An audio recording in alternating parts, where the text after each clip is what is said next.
But in my head, as a faith-based person, I was like, wait, you're sending me back out there?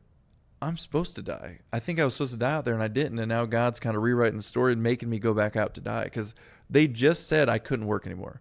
They just said my next trip would be Camp Fallujah, and then I'd be done working because I'm unfit for duty after my third concussion. Now they're saying I'm going to go back out and take over patrol because these guys are hurt worse than us, and they need to get medevac.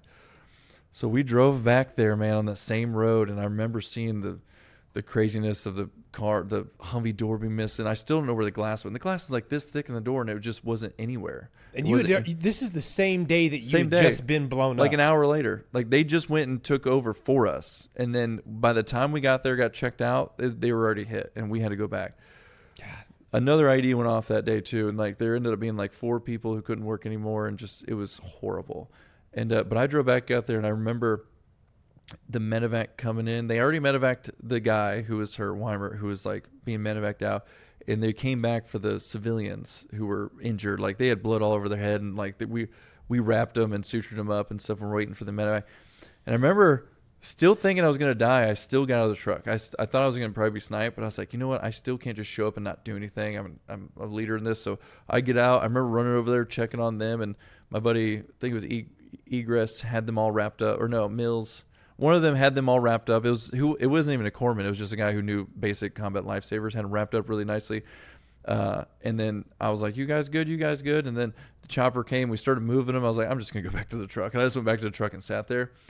The entire drive back to Fallujah, I was like, I'm going to die. I'm going to die. I'm going to die. It was the worst anxiety I've ever felt in my life. Like, no, I was like, in my head, I knew I was going to die. I was just waiting for it. But we got back to Camp Fallujah, and I didn't die. And in Fallujah.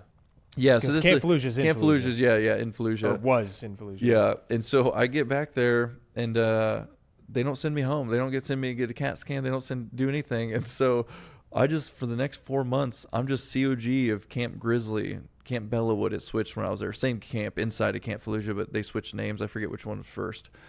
I just had to be a COG of Camp Grizzly, waiting my time out until I flew back. And so I forget what it was, June, super late May or June or whatever, I flew back. And then I was already checking out because I also had like 60 days of leave built up. And that's why I was able to check out pretty much 3 days after touching down from Iraq. I checked out of the Marine Corps.